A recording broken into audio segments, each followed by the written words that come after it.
할렐루야. 여러분들에게 주님의 은혜와 평강 그리고 축복이 넘치시기를 소원합니다. 오늘 강의 시작 전에 제가 성경 몇 구절을 읽겠습니다. 베드로전서 4장 7절에서 11절까지 여러분도 함께 보셨으면 좋겠습니다.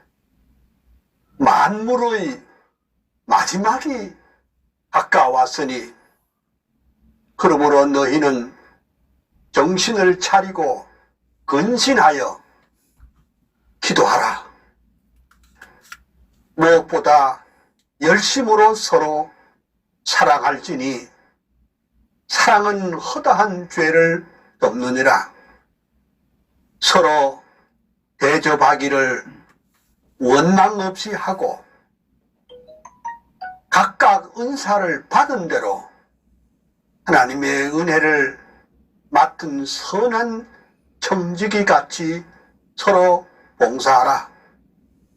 만일 누가 말하려면 하나님의 말씀을 하는 것 같이 하고 누가 봉사하려면 하나님이 공급하시는 힘으로 하는 것 같이 하라.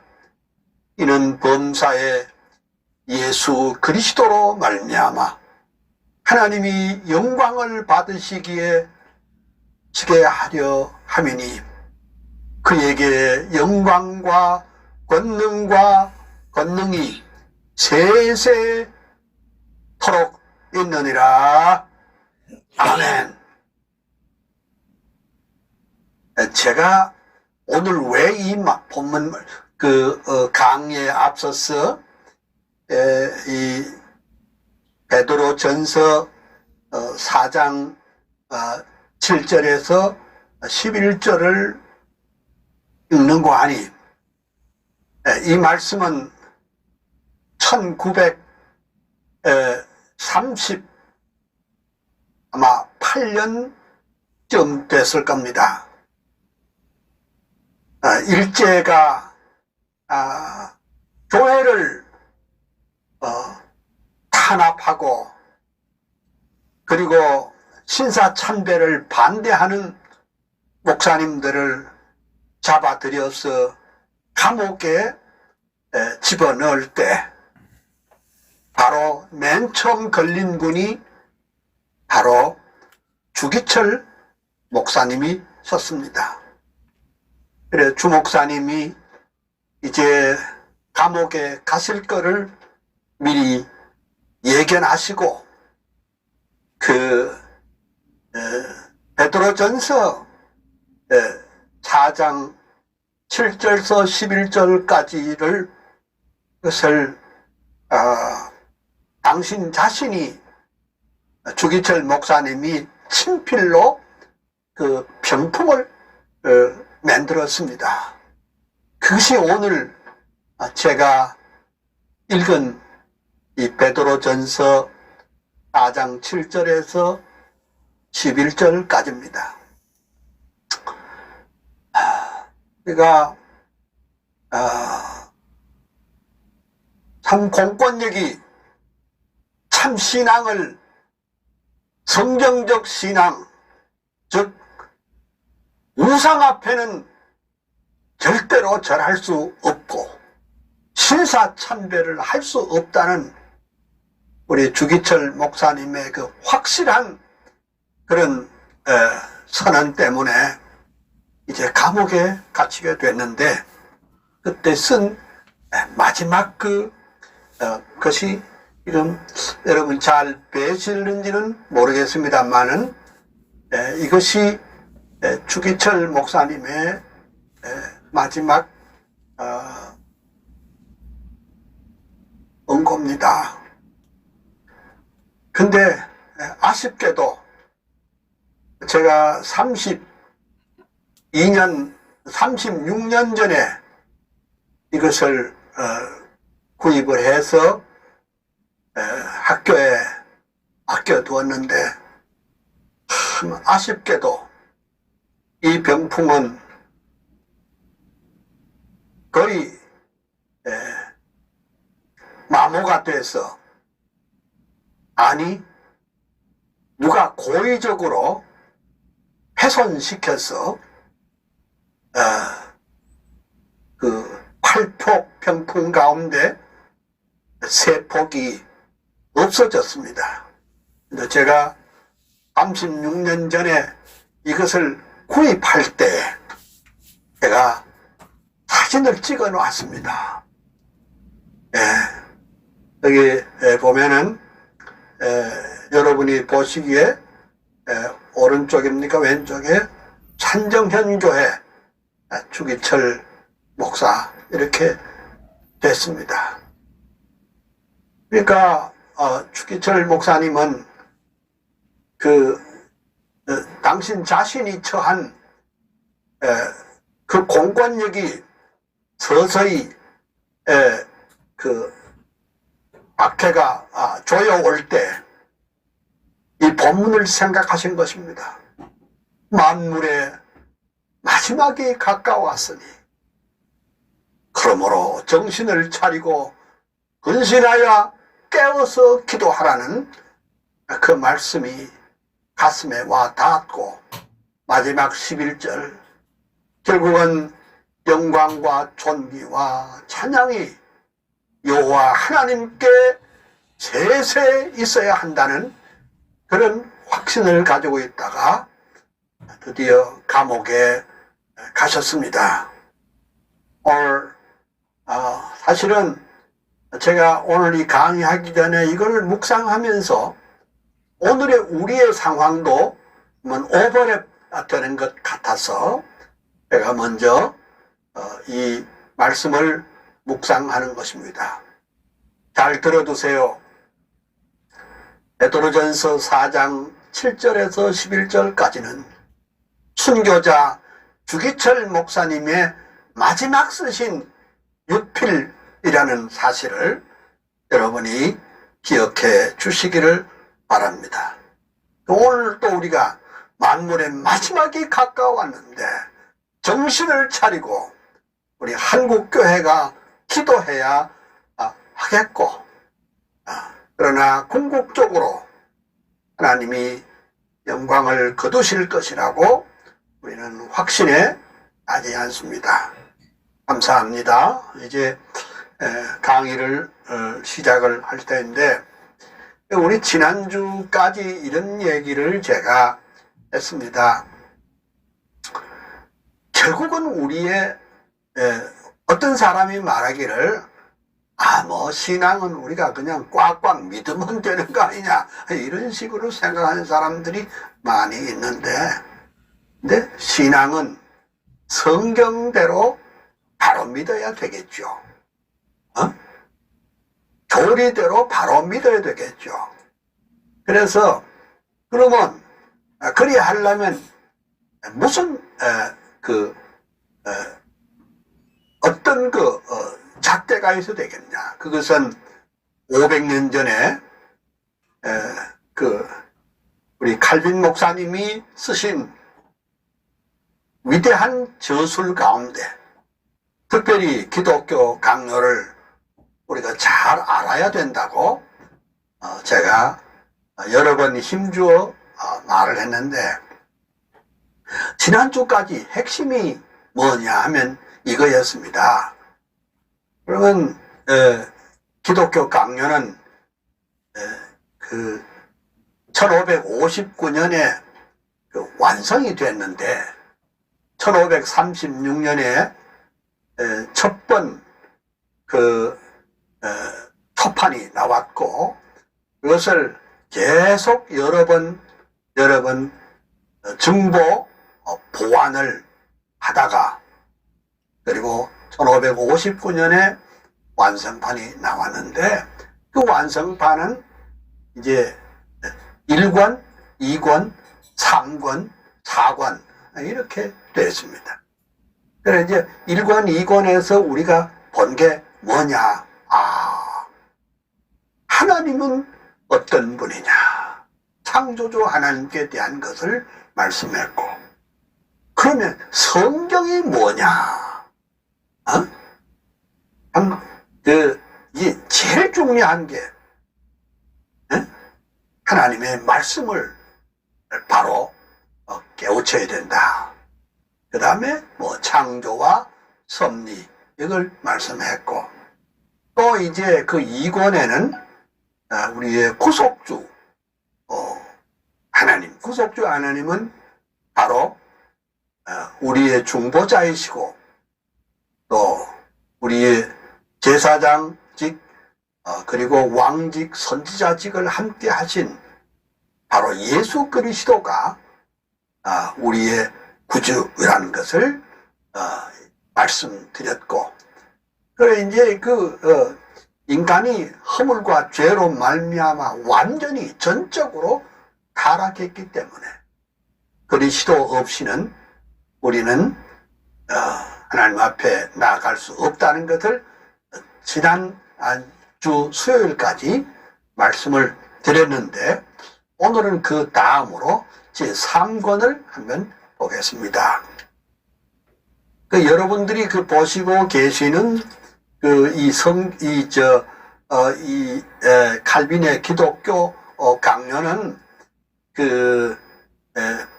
라틴 말로 된 칼빈 전집에 나와 있는 칼빈의 기독교 강요입니다. 그래서 이것은 1667년에 나온 것인데 우리 칼빈 박물관에 보관이 돼 있었습니다. 그래 이제 지난주에 제가 우리 칼빈 박물관 소개 영상을 이렇게 보내드렸더니 오늘 아침에 아르헨티나에 있는 어떤 성도가 이걸 잘 봤다고 그래 연락이 왔습니다. 참 감사합니다. 윤세일 전도사의 어머니인 것 같은데 주님이 함께 하시기를 소원합니다. 그러면 이제 3권의 핵심이 뭐냐? 3권에는 우리가 예수 그리스도의 은혜를 받는 방법이 뭐냐? 지난번에 제가 조금 설명을 드리면서 왜 칼빈의 저작은 성령론이 왜 따로 없습니까? 이렇게 말하는 분이 있는데, 사실은 기독교 강요 전체가 또는 우리의 구원의 서정 전체가 사실은 성령의 역사가 아니면은 우리가 알 수 없다. 또 이 얘기를 아주 성령에 대해서 제가 말씀을 말했고, 또 성령과 성경과의 관계에 대해서도 제가 자세하게 지난번에 말씀을 드렸습니다. 그래 이제 우리가 그리스도의 은혜를 얻는 방법이 뭐냐? 여기 이제 몇 개 있는데 핵심적인 몇 가지를 생각을 해 보겠습니다. 우리가 예수 그리스도의 은혜로 또 구원을 받는 것은 하나님께서 믿음을 통해서 구원 얻도록 그렇게 시스템을 만들었습니다. 믿음이 없이는 하나님을 기쁘시게 할 방법도 없고, 믿음이 없이는 여호와의 불꽃 같은 눈앞에 설 수도 없고, 믿음이 없이는 하나님을 아빠지라고 부를 수도 없고, 믿음이 없이는 예수 그리스도를 주라 부를 수도 없습니다. 그래서 우선 여기 이제 칼빈이 말한 신앙에 대해서 조금 기독교 강요뿐만 아니라 또는 그의 주석이나 혹은 다른 여러 글에서 칼빈은 그리스도의 은혜를 받는 얻는 방법으로서 신앙을 어떻게 이해했느냐, 이것을 조금 살펴보도록 하겠습니다.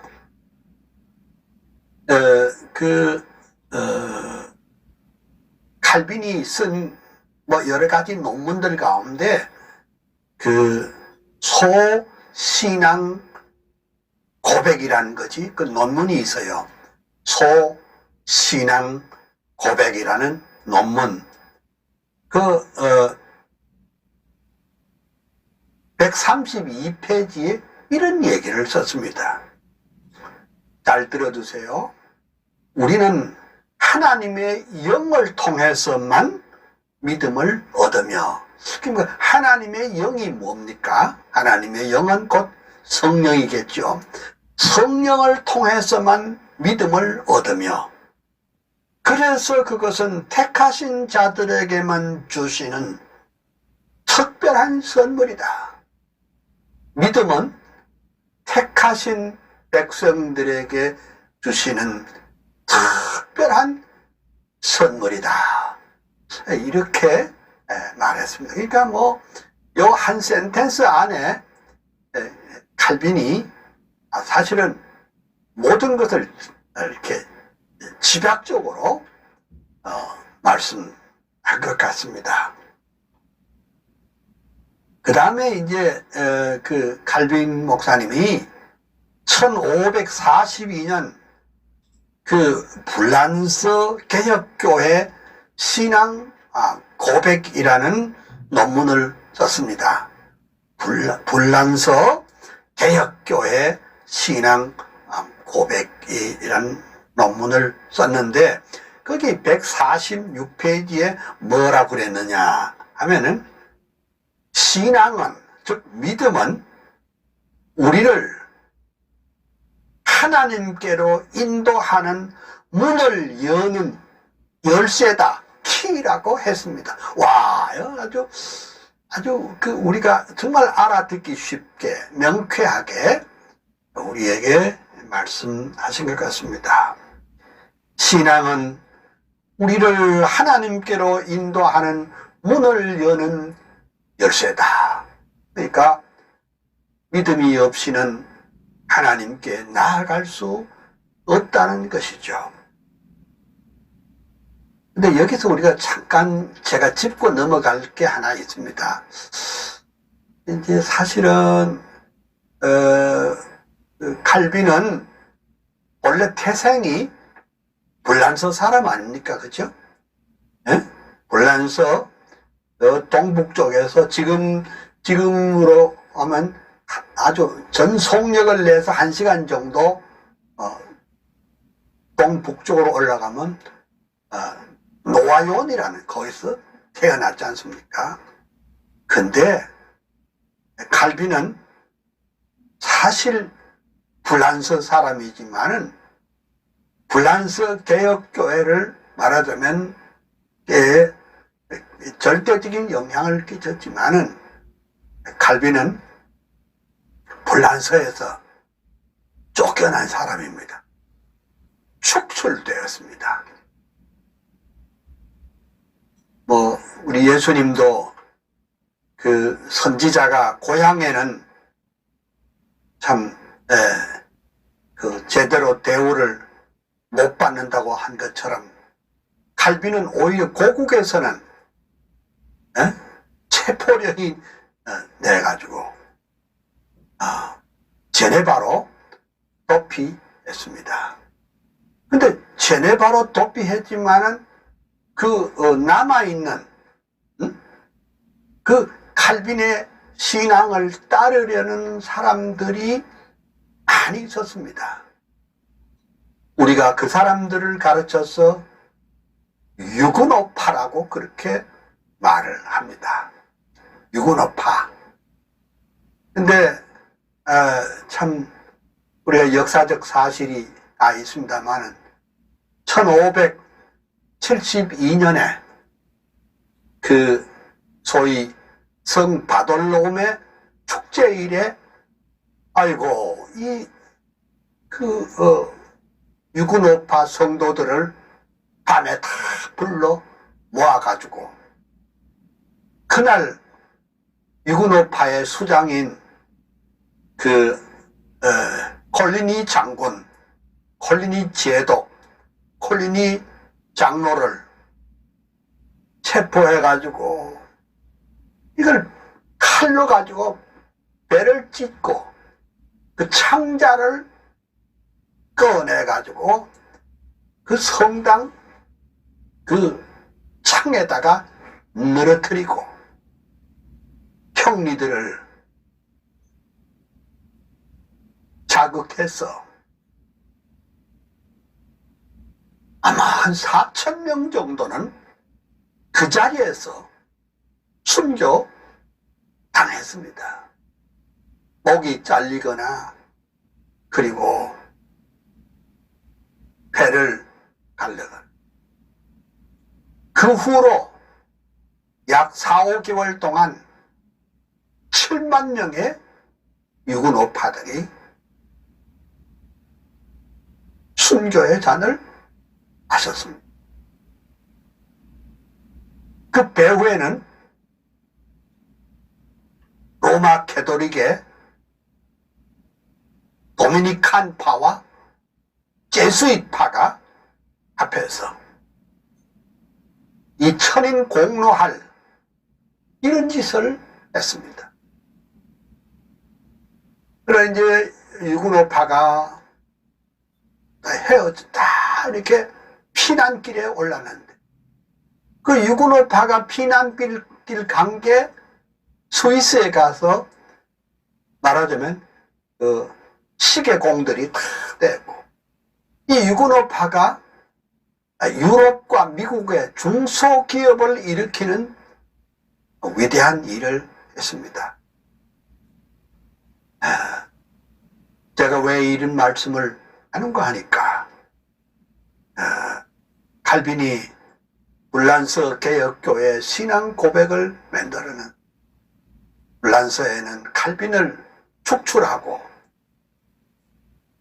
칼빈에게 사형 언도를 내리고 체포령을 내렸던 것을 볼 수가 있습니다.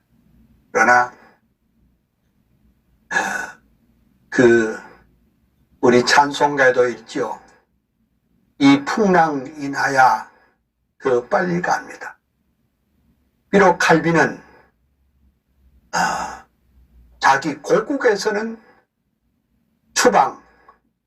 축출됐지만은 오히려 제네바에 가서 위대한 개혁의 교회 개혁의 선봉장이 된 것을 알 수 있습니다.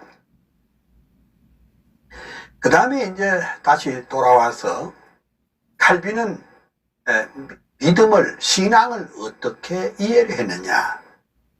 에스겔 주석 2권 174페이지에 있는 말씀을 묵상을 해볼게요.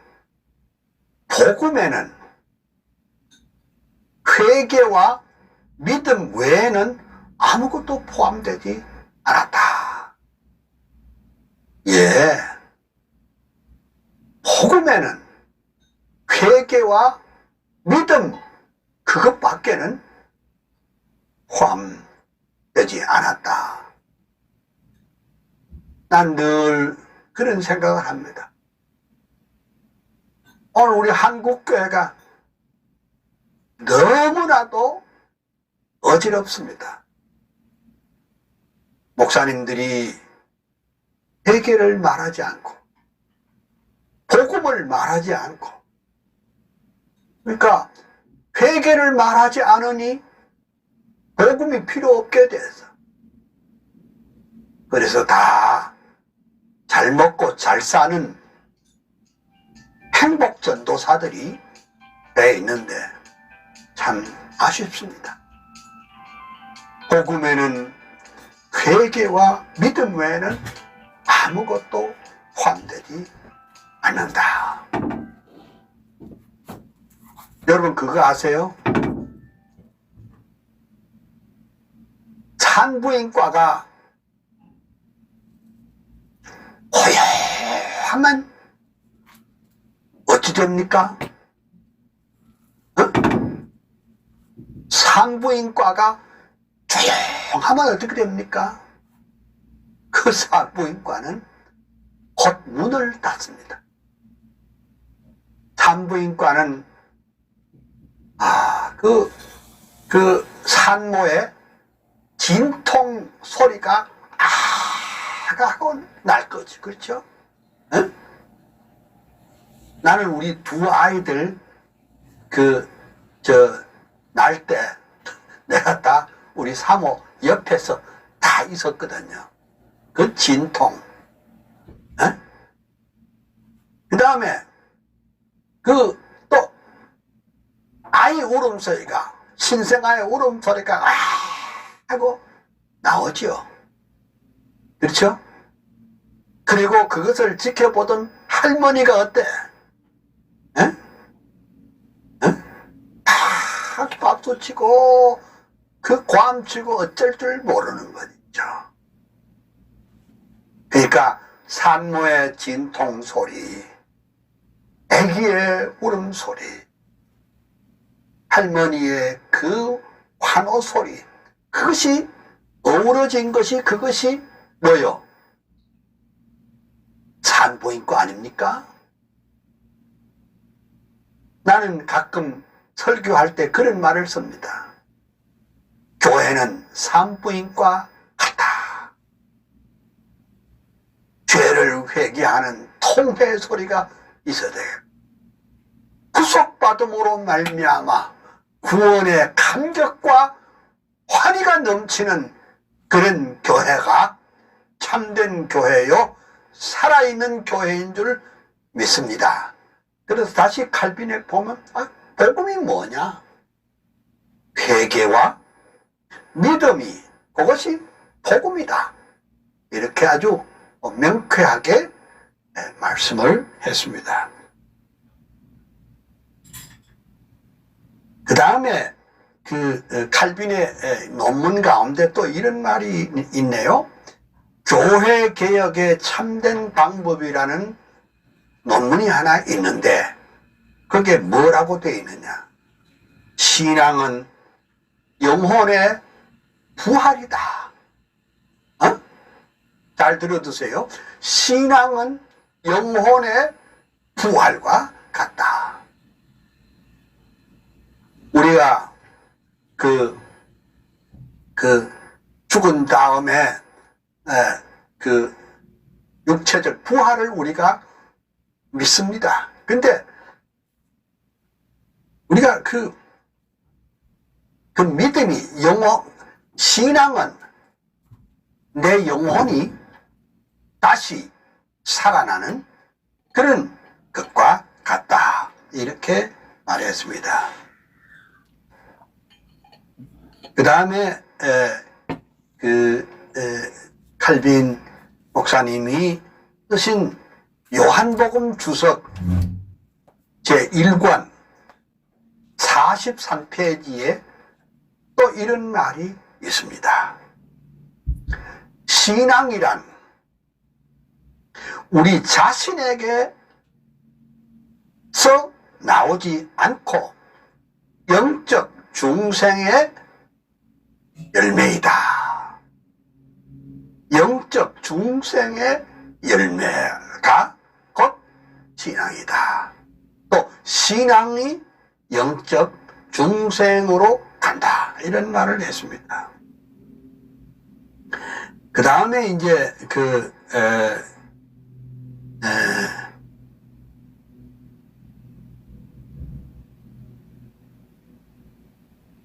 에베소서 주석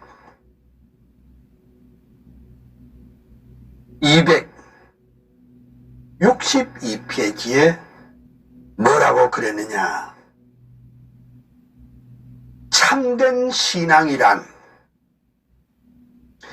전적으로 그리스도만을 바라보고 그 외의 것은 알지 않고 알려고도 하지 않는다. 참된 신앙은 전적으로 그리스도만 보아야 한다. 이렇게 말을 했습니다. 그 다음에 또 우리가 여기 생각해 볼 수 있는 것은 기독교 강요 3권 2장 8절에 그 하신 말씀 생각해 보면 이래 되어 있습니다.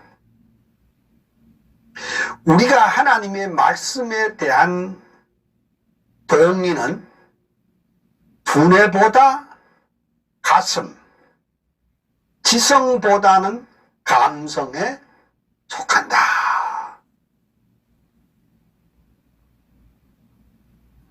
그러니까 우리가 하나님의 말씀에 그 동의하면서 신앙하는 것은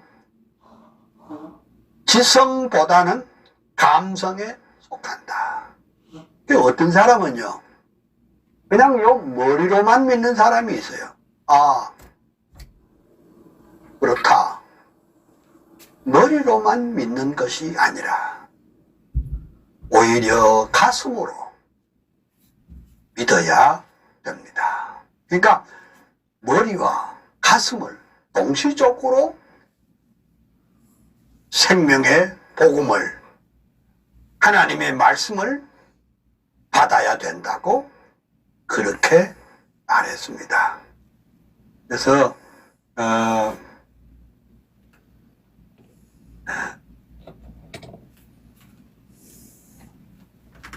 그 다음에 그 기독교 강요 그 3권 2장 6절에 칼빈 목사님은 이렇게 말씀했습니다. 듣는다는 것은 일반적으로 믿는다는 것을 의미한다. 로마서에도 말씀하시기를 믿음은 들음에서 나오고 들음은 그리스도의 말씀으로 말미암는다. 그렇게 했지 않습니까? 우리가 하나님의 말씀을 잘 듣는다는 것은 그것은 믿음을 의미한다. 그렇게 보았습니다. 그 다음에 이제 그 칼빈은 그 창세기 주석 1권 280페이지에서 또 이것을 보완해서 말하기를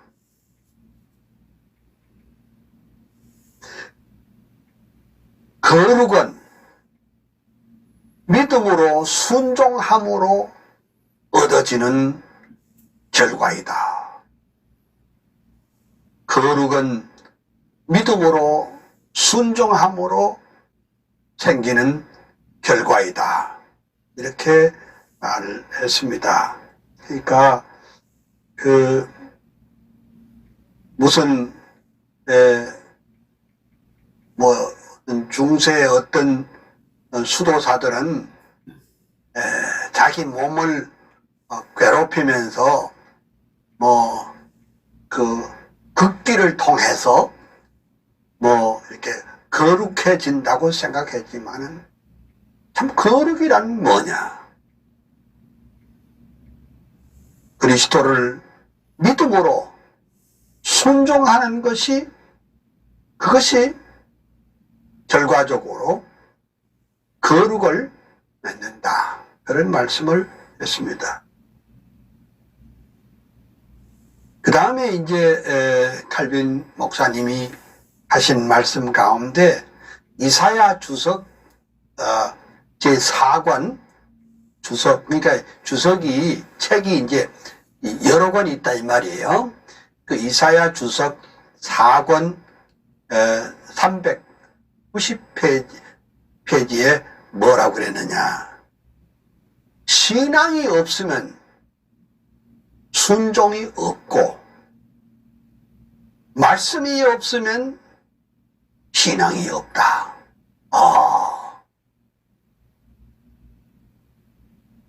신앙이 없으면 순종이 없고 말씀이 없으면 신앙이 없다. 그러니까 우리의 신앙의 형태 가운데 오늘 우리 한국교회 가만 보면 성경 없이 자기 열심으로 그냥 덤비는 사람이 있습니다. 자기 열심이 곧 신앙은 아닙니다. 언제라도 하나님의 말씀이 기초돼야 하는 것입니다. 우리가 500년 전에 있었던 우리 칼빈 목사를 21세기에 또 그것을 그걸 꺼내 가지고 이러니 저러니 왜 그러냐 그런 사람도 있습니다. 오늘 우리 시대는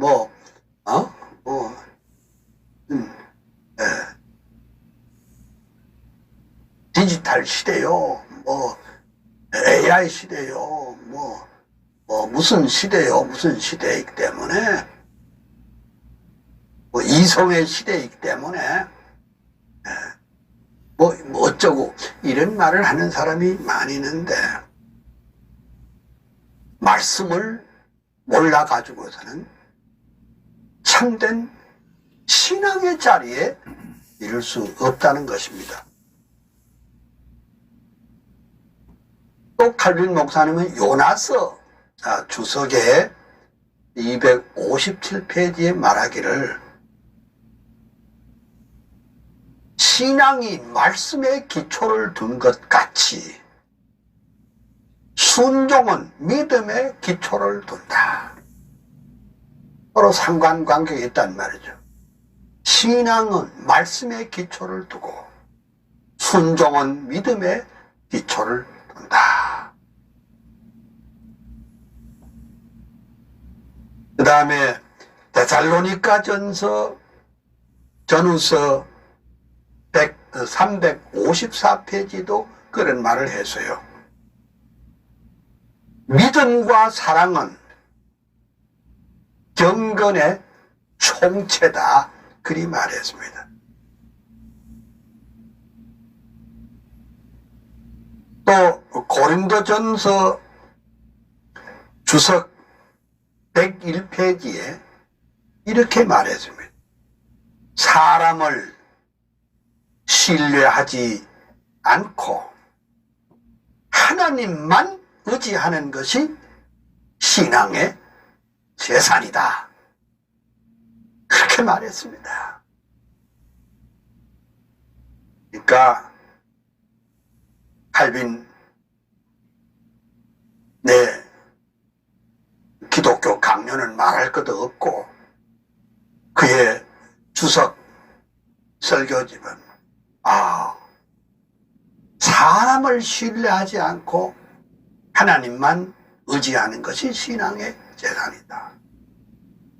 또 우리는 왕왕 때때로 하나님을 의지하는 것보다도 사람을 의지하는 경우가 참 많습니다.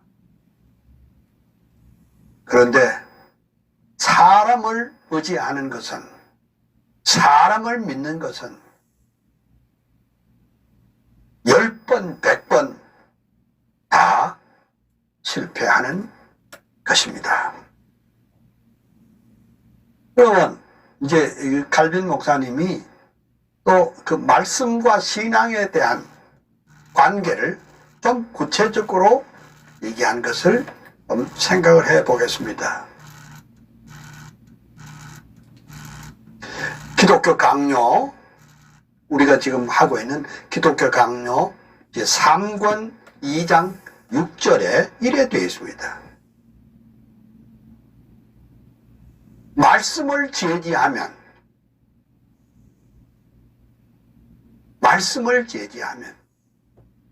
신앙은 아무것도 남지 않는다. 하나님의 말씀을 차단하면 우리에게 남는 것이 아무것도 없다.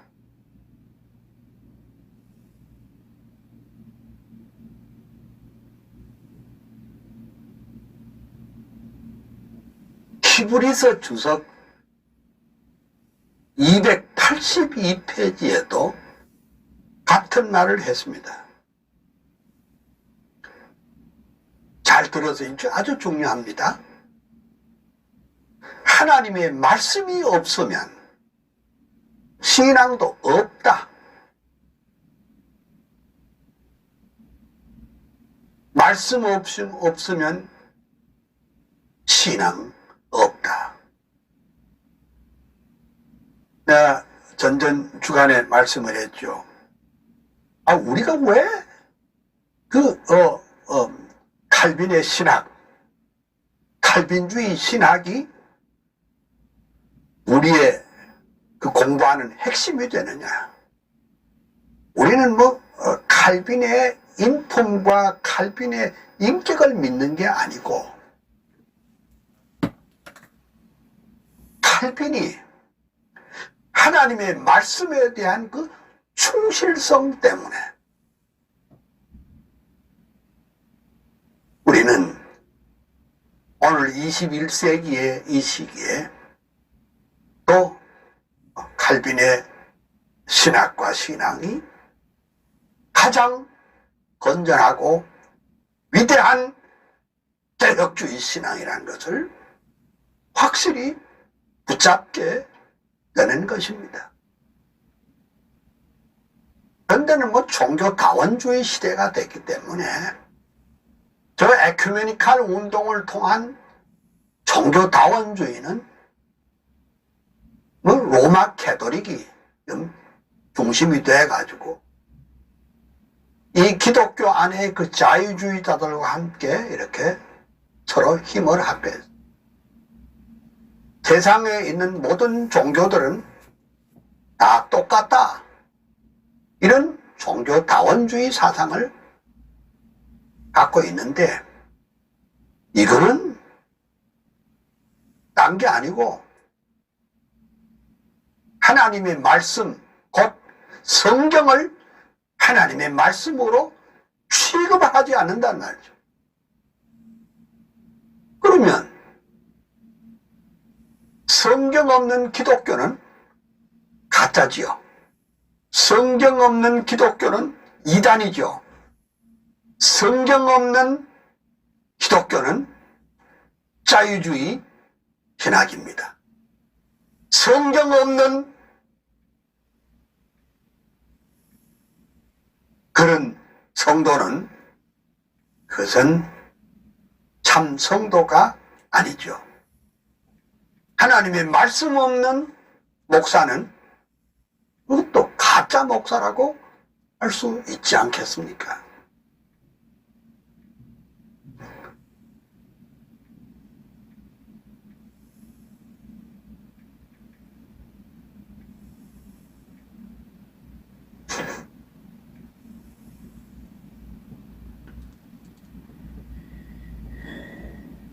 예레미야 주석 1권 413페이지에는 또 이렇게 말했습니다.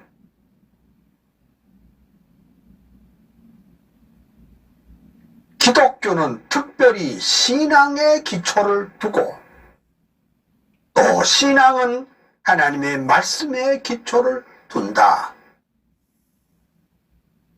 같은 뜻입니다마는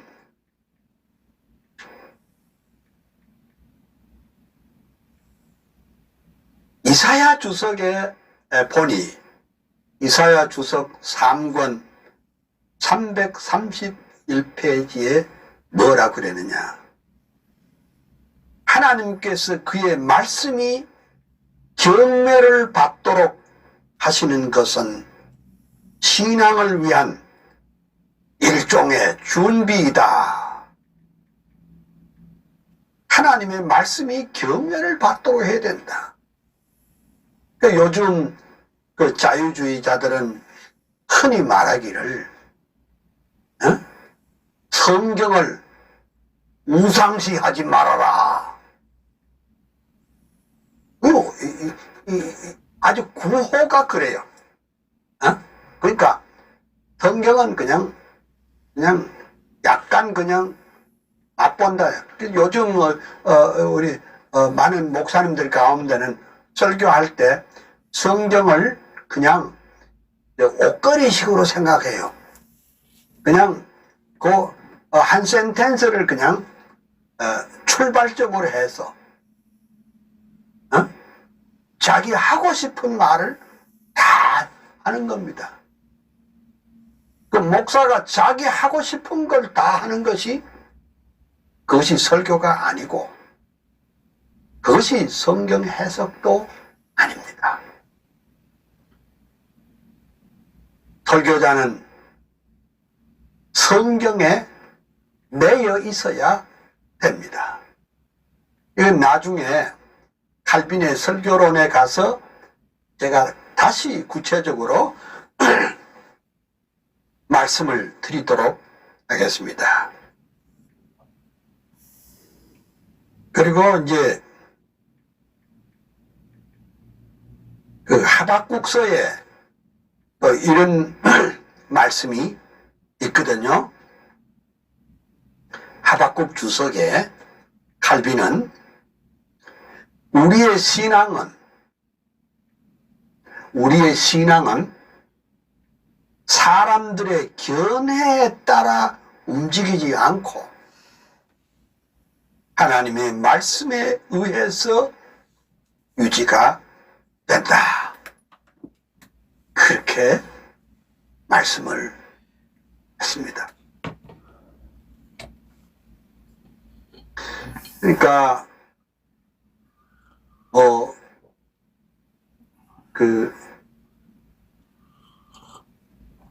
우리가 설교를 할 때 내 생각은 이렇다 그렇게 말하면 안 됩니다. 하나님의 말씀은 이렇게 했습니다. 이렇게 설교해야 되겠죠. 내 의견은 이렇다. 누구의 의견은 이렇고 누구의 의견은 이런데 내 의견은 이렇다. 그리 되면은 우리의 신앙이 올바로 설 수도 없고 성경을 해석을 할 때 이혈령 비혈령이요 녹비에 가로왈자라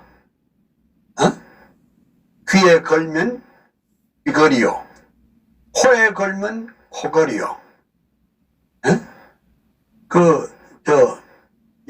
땡기면 날일자요 또 이렇게 밀면 가로왈자가 되는 그런 식의 해석은 한 부끄러운 일이 아닐 수가 없습니다. 다시 한번 칼빈 목사님은 공관복음 주석 2권 263페이지에서 신앙은 항상 하나님의 말씀으로부터 솟아난다. 그러니까 신앙의 ABC는 첫째도 둘째도 셋째도 하나님의 말씀에 기초한 것이라야 참된 신앙이다. 이렇게 말할 수 있습니다. 또 요한복음 주석 2권 279페이지에도 같은 말을 쓰고 있습니다. 신앙이란 하나님의 말씀에 기초를 두지 않으면 다른 믿음이 아니다. 계속 반복적으로 참된 믿음은 하나님의 말씀에 기초한 것이어야 한다. 이렇게 했습니다.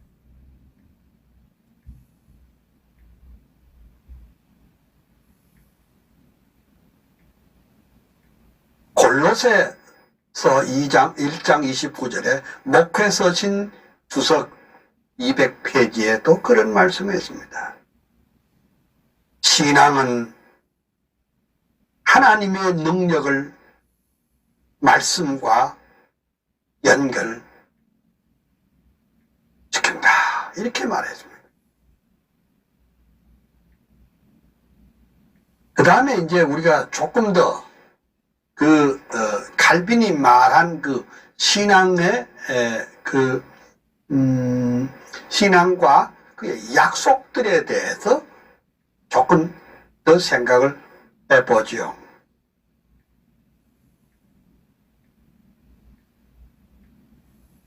창세기 주석 1권 346페이지에는 이런 말씀을 했습니다. 신앙은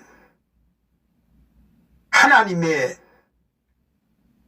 약속에 근거를 두지 않으면 지탱될 수 없다. 여러분, 우리가 이제 예수 믿는 게 뭐냐? 결국은 하나님의 약속을 믿는 겁니다. 그러니까 하나님의 언약을 믿습니다. 지금은 힘들고 어려워도 하나님은 반드시 당신의 택자들을 구속하여 주실 것이고, 지금은 교회가 힘들고 어려워도 하나님은 반드시 당신께서 피 흘려 세우신 교회를 능력으로 붙잡아 주실 줄 믿습니다. 왜냐하면 이 교회는 그리스도께서 피 흘려 세우신 교회이기 때문에 그러합니다. 그러니까 우리가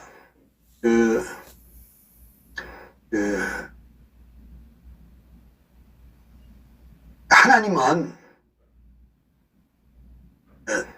약속하시고 그 약속을 변개하거나 취소하는 일이 없으십니다. 우리가 보기에는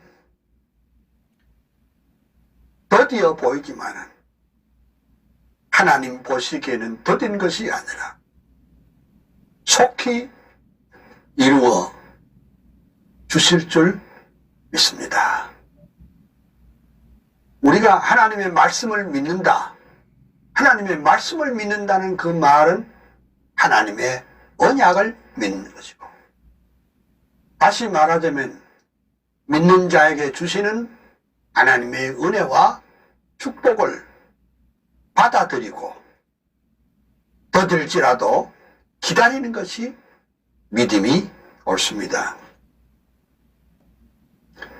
그 다음에 거의 같은 말씀이지만 예레미야 주석 4권 333페이지에도 칼빈 목사님이 뭐라고 그랬느냐? 믿음이 약속에 의해서 유지될 때 그것은 우리를 온 세상 위로 들어 올린다. 그 다음에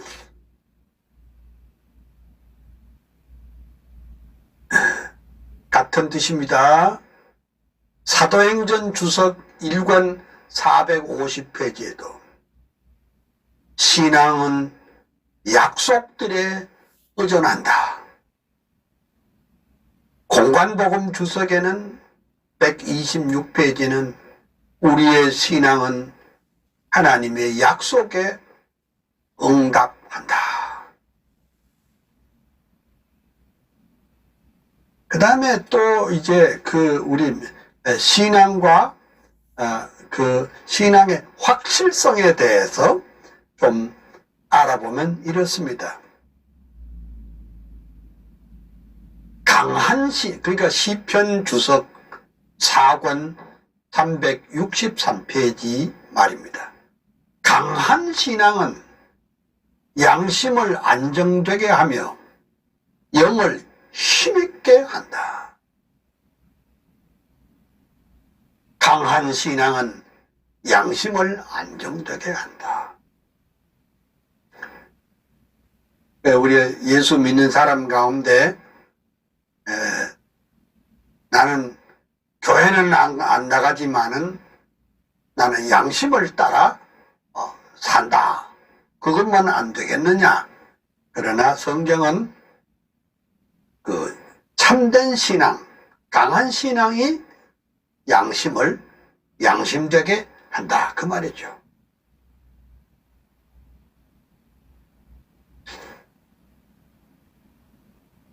그 다음 또 제가 조금 더 볼게요.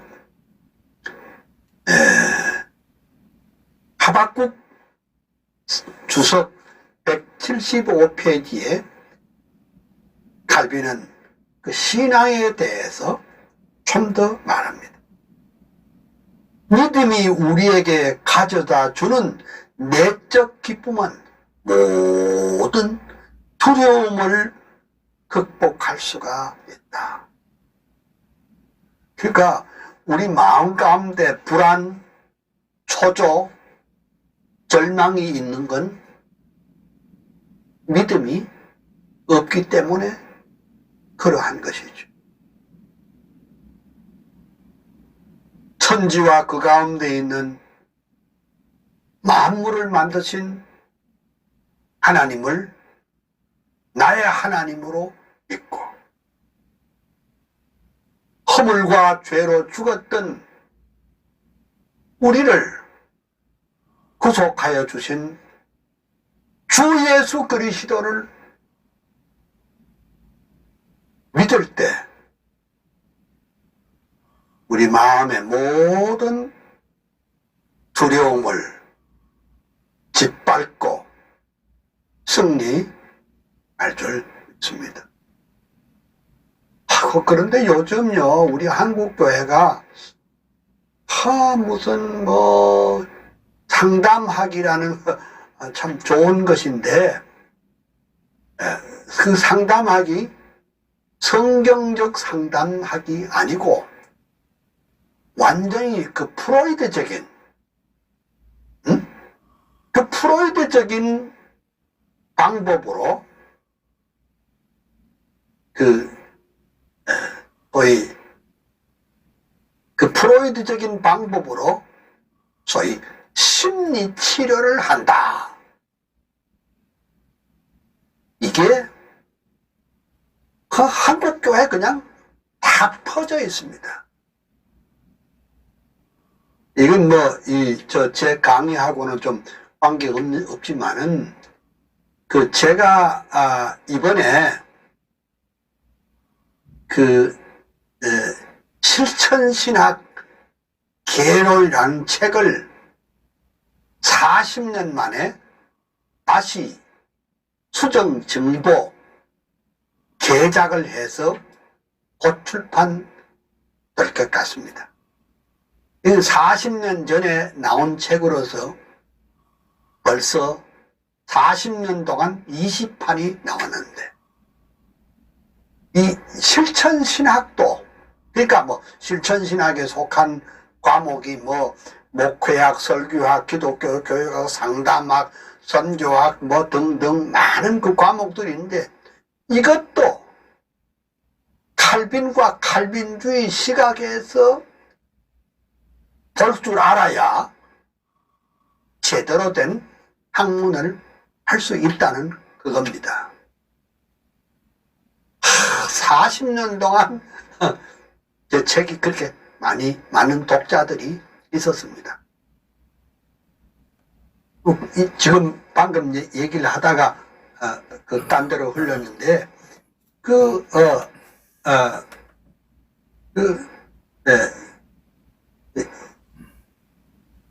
상담학은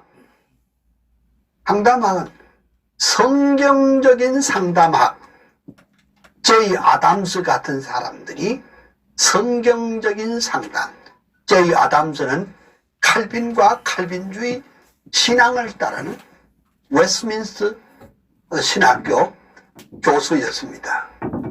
제가 이렇게 여러 번 만난 일이 있는데 그분의 생각은 성경 중심의 상담입니다. 성경 중심의 상담이란 뭐냐? 한마디로 사람이 변하는 것은 성령의 사역으로 말미암아 사람이 변하는 것이지, 무슨 프로이드적인 방법으로 치료를 한다. 근데 그것이 우리 한국교회 다 지금 하고 있습니다. 우리가 왜 칼빈과 칼빈주의 사상을 배워야 하느냐? 그 이유가 딴 데 있는 것이 아니라, 오늘 신학의 방향이 인본주의는 말할 것도 없고, 세속주의는 말할 것도 없고, 자유주의는 말할 것도 없고, 완전히 심리학을 이용해가지고 뭘 해보려고 하는 그런 것이 오늘 우리 목회자들의 삶인데, 아마 모르긴 하지만은 다음 달쯤 돼서 그 책이 나올 듯 싶습니다. 그럼 여러분들이 그것을 다 한번 사서 읽었으면 참 좋겠습니다. 왜냐하면 지난 40년 동안 아무도 그런 종류의 책을 쓴 사람도 없고, 미국에도 그런 책이 없고, 파란에도 독일에도 그런 것이 없었습니다. 다시 말씀드리면 그런 말이 우스갯소리가 있어요. 조크가 있어요. 아니, 실컷 보수주의적인 신학에서 칼빈을 배우고 파이퍼를 배우고 바빙크를 배우고 했는데, 목양의 현장에 가서는 완전히 슐라엘 마하로 나가버리는, 이거 어떻게 되는 겁니까? 아니, 학교에서 배울 때는 그걸 배웠는데, 목양의 현장에서는, 교육의 현장에는 완전히 슐라엘 마하적으로 납니다. 그러니까 다른 예를 들면 장로교 신학을 했는데 실제로 목양의 현장에는 순복음식으로 해버리고, 분명히 장로교 신학을 했는데 목양의 현장에는 감리교식으로 해버리고. 그러니까 지금 우리 한국 교회의 혼란은 여러 가지가 있지만은, 역시 가장 큰 것은 신학의 혼란이 있다는 사실을 제가 감히 여러분들에게 말씀드리고, 우리가 철저하게 말씀 위에 선 신학, 철저하게 성경 위에 선 신학, 철저하게 칼빈과 우리 개혁주의자들이 세운 그 신학 위에 우리 교회를 세워야 할 줄로 믿습니다. 제가 이제 몇 주일 전에 제가 이게 나이 80이 넘어서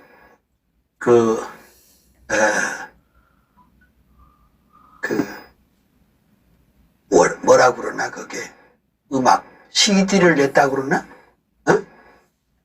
그걸 뭐라 그래? 나 그것도 몰라. CD를 냈다, 그걸 뭐라 그럽니까? 음반을 냈는데, 그러면 여기저기서 주문이 들어오고 있어요. 근데 나는 팔라고 만든 것도 아니니까, 정말 듣고 싶은 사람은 제가 드린다, 내가 그런 말을 했습니다. 근데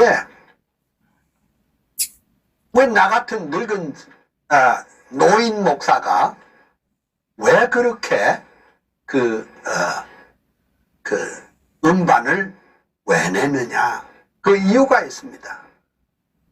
아니, 지금 우리가 한국 교회는 찬송을 다 잊어버렸어요. 찬송이 없어. 주로 CCM, 그리고 뭐 이런 CCM은 찬송은 아니죠, 그죠? 그걸 주로 많이 들어. 나는 CCM을 정죄하거나 나쁘다고는 하지 않습니다. 그것도 불러야 되지만은, 이상스럽게 오늘 우리 한국 교회는요, 30대, 20대는 말할 것도 없고, 20대, 30대, 40대도, 50대도 찬송을 부를 줄 몰라. 그럼 뭘 부르느냐? 주로 가스펠송을 많이 부르는데, 그 가스펠송 좋지요. 그러면 그 가스펠송을 불러서 일생 동안 불러야지 2, 3년 하고 그 없어져 버려. 2, 3년 지내면 또 다른 새로운 가스펠송이 나와서 유행을 하고 있어요. 저는 약 58년 전에 제 스승인 박윤선 목사님이 저를 불러서 말씀했어요. 정조사.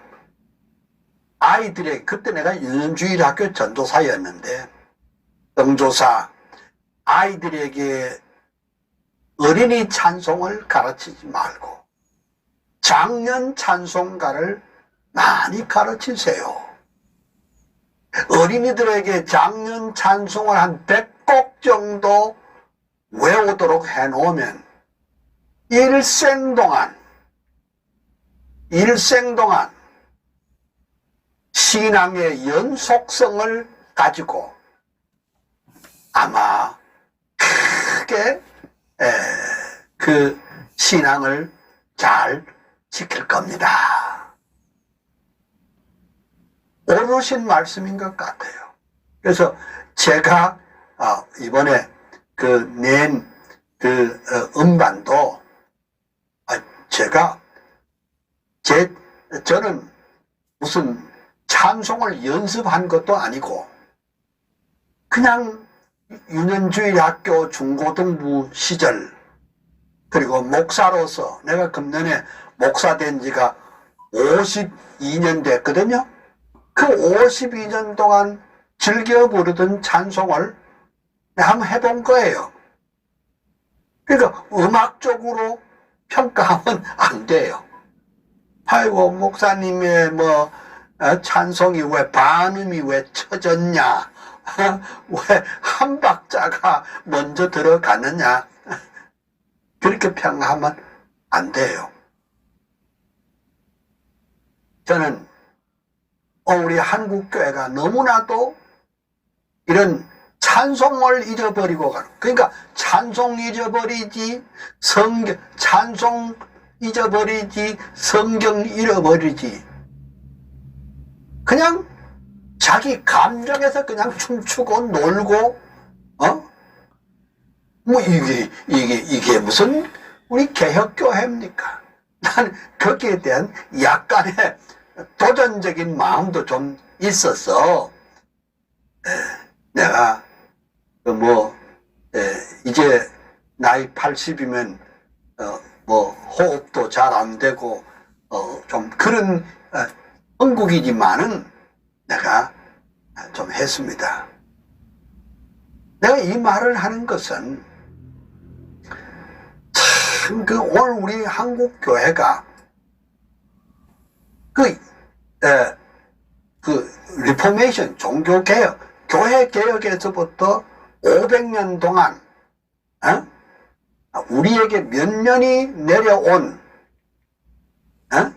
그런 그 역사적인 전통이 없어지고 끊임없이 말하자면 새로운 것에 취하여 나가고 있는데, 특별히 이게 찬송을 잊어버리는 것이 너무 안타까워서 제가 주는 말씀입니다. 그래서 로마서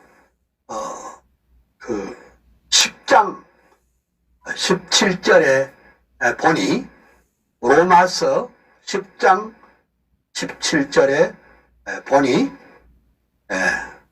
믿음은 들음에서 나오고, 믿음은 들음에서 나오고, 들음은 그리스도의 말씀으로 말미암다, 이렇게 말했죠.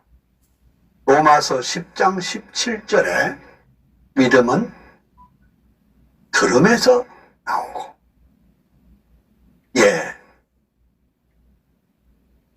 들음은 그리스도의 말씀으로 말미암니라 그랬는데,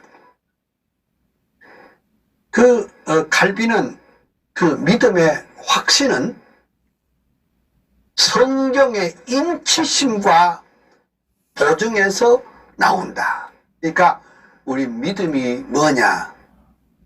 성경의 인치심과 성경의 보증에서 나온다, 그렇게 말씀했습니다. 같은 얘기지만 이 본문을 중심으로 해서 또 빌립보서 주석에도 거의 같은 말씀이 나옵니다. 신앙은 단순한 견해가 아니고, 참 오늘날 참 청년들이나 오늘 현대인들은 뭐 신앙이 무슨 견해인 줄 압니다. 자기 입장인 줄 아는 사람들이 있습니다. 그거 아니고, 지옥의 모든 음모와 맞설 수 있는 견실하고 확고한 것이 신앙이다. 그 사탄의 권세와 지옥의 모든 음모와 맞설 수 있는 가장 강하고 튼튼한 그런 것이 신앙이다.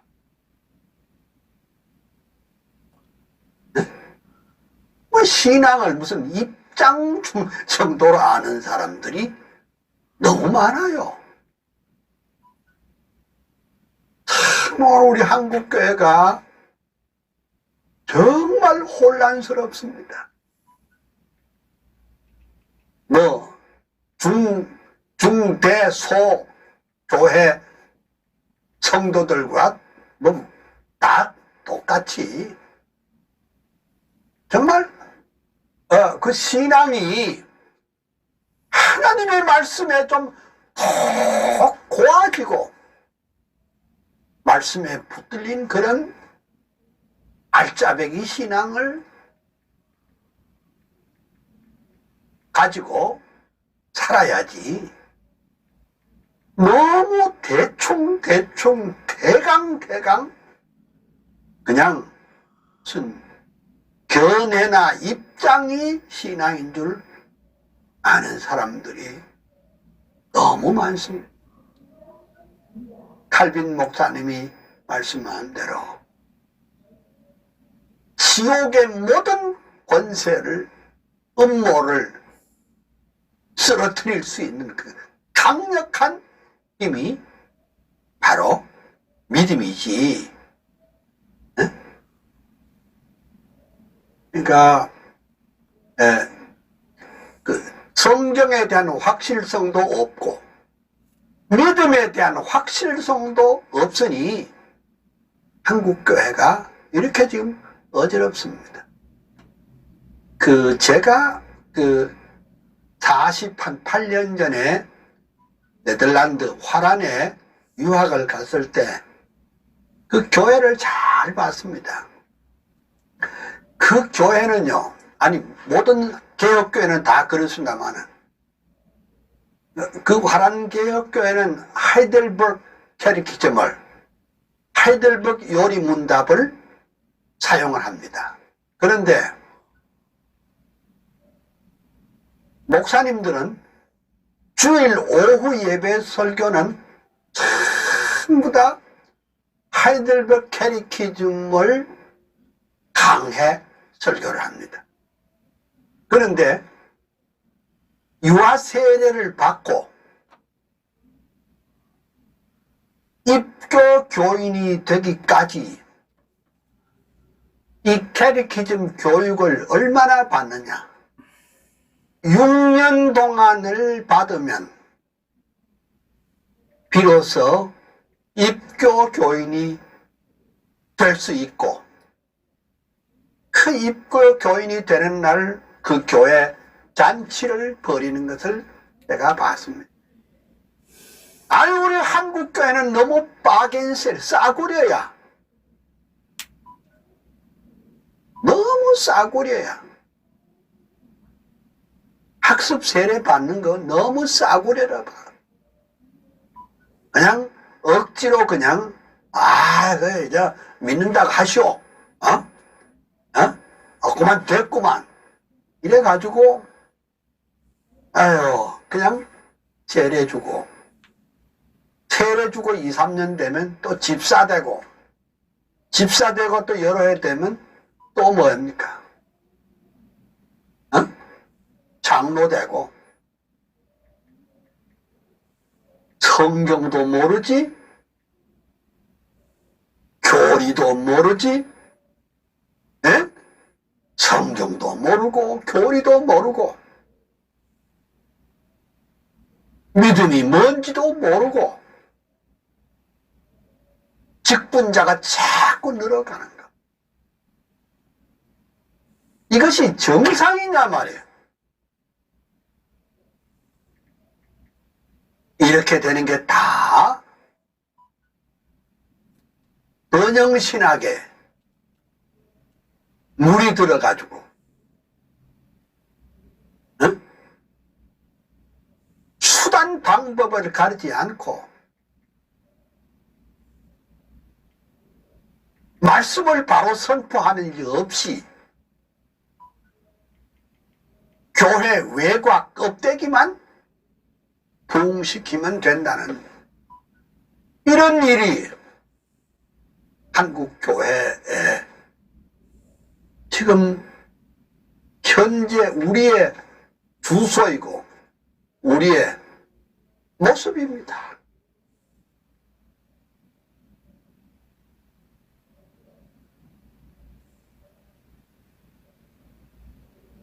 그러니까 우리가 즉 이런 것을 제가 말하려고 하는 것은 우리 교회 그 시스템상의 문제가 있다 이 말입니다.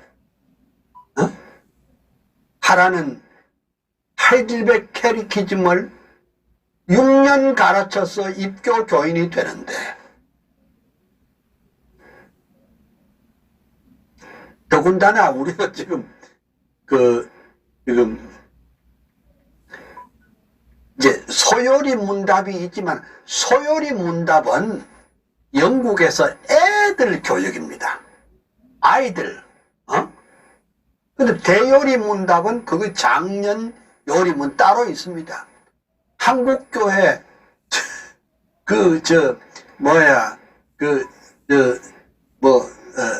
성도들 가운데 대요리 문답 아는 사람이 있어요? 예? 여러분은 어때요? 여러분들은 대요리 문답을 알아요? 그 대요리 문답이 바로 장년들이 세례받고 장년들이 임직하고 주님의 몸된 교회를 봉사할 때 시취하는 시험 보는 것이 대요리 문답입니다. 그러니까 목사님들도 지금 목사님들도 대요리 문답을 가르치는 분이 없어요. 그냥 맨날 소리를 그러면 말하자면 애들 가르치는. 그러니까 우리 한국교회 신앙의 수준이 애들 수준이야. 소요리 문답만 하니까. 근데 또 재미나는 것은 장로님 시취하고 권사 시취할 때, 목사님 시취할 때 꼭 들어가는 말이 있습니다. 귀하는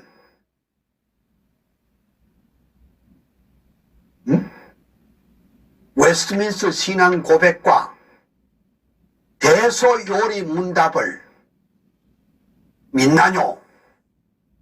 대요리 문답 구경도 못한 사람들에게 이렇게 해서 임직을 합니다. 이것이 얼마나 우리 한국교회의 문제인가. 우리가 이 역사적 개혁주의 신학과 신앙을 좀 바로 했으면 좋겠다. 이 진리를 바로 알아야 되겠다. 제대로 한번 교육을 해야 되겠다. 성경이 무엇인지도 제대로 알고 믿음이 무엇인지도 제대로 알고 우리의 역사적인 개혁주의 신학과 신앙의 전통이 무엇인가를 분명하게 알았으면 참 좋겠습니다. 그래서 제가 이렇게 강의를 지금 하고 있습니다.